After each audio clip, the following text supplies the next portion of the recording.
Juro muito alto é o verdadeiro câncer da economia brasileira.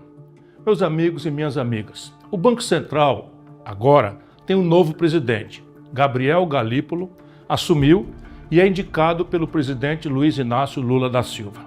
Mas será que algo vai mudar na política de juros do Brasil? Será que algo vai mudar na sua vida? Nesse vídeo eu vou tentar explicar um pouco para vocês o que esses juros altos significam para a economia do Brasil, das empresas e de cada brasileira e brasileiro. Assista o vídeo até o final, curta e compartilhe. Quem se lembra de Lula e o PT batendo dia sim e outro também na condução da política de juros do Banco Central, que até o final de 2024 era presidido por Roberto Campos Neto? Pois é, Campos Neto tinha sido indicado por Bolsonaro e, ao manter uma política de juros que interessa aos banqueiros e àqueles que vivem da exploração da agiotagem oficial, foi alvo de muitas críticas de Lula e dos seus porta-vozes. Mas, como eu sempre disse, essas críticas são apenas a velha e conhecida hipocrisia de Lula e do PT. Enquanto eles fingiam estar indignados, o Brasil seguiu pagando os maiores juros do planeta, alcançando o recorde de nada menos do que 918 bilhões de reais em pagamentos de juros apenas nos últimos 12 meses. Esse dinheiro saiu todo dos cofres públicos, esse dinheiro que não foi para a segurança, que não foi para a saúde, que não foi para consertar as pontes que estão caindo aí, matando gente no Brasil. Só juro. Mas presta atenção em um simples fato. Na campanha de 2022, quando eu também fui candidato a presidente, eu fui muito claro ao dizer que no meu primeiro dia demitiria o presidente do Banco Central indicado por Bolsonaro. Já Lula e o PT prometeram para o baronato que iam manter o doutor bolsonarista à frente do Banco Central. Muitas críticas vieram sobre mim, dizendo que não era possível demitir por conta da tal autonomia do Banco Central. Mas isso é uma grande mentira que todo mundo em Brasília e na Faria Lima de São Paulo já sabe. Lula poderia sim, a qualquer momento, ter demitido Campos Neto, caso considerasse que ele não estava cumprindo as metas corretas e os objetivos do Banco Central.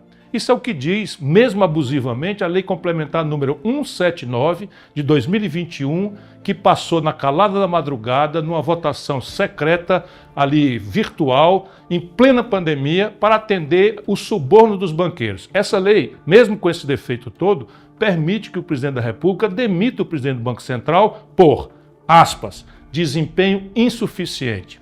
Isso poderia ser feito com a aprovação do Conselho Monetário Nacional e da simples maioria do Senado.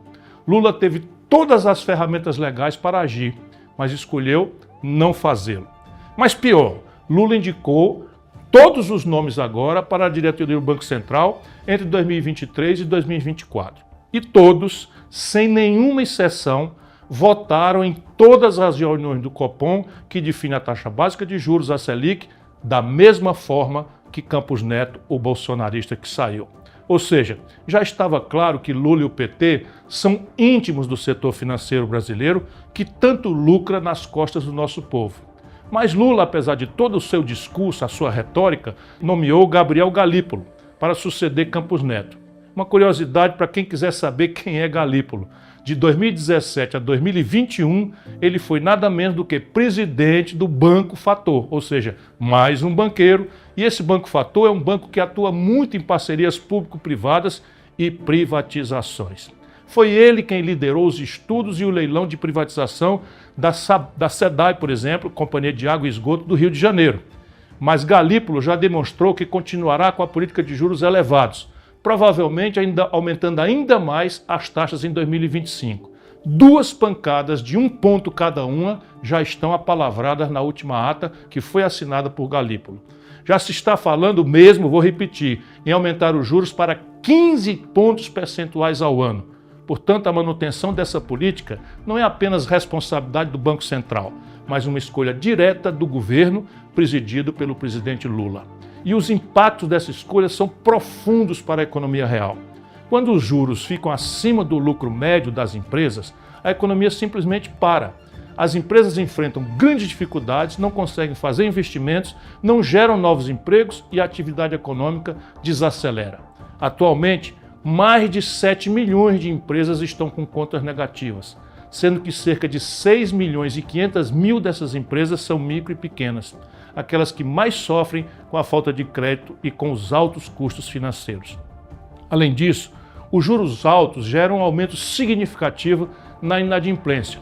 Hoje, mais de 73 milhões de pessoas, meu irmão, anote esse número, mais de 73 milhões de pessoas estão com dívidas vencidas, humilhadas no Serviço de Proteção ao Crédito, no SPC e no Serasa.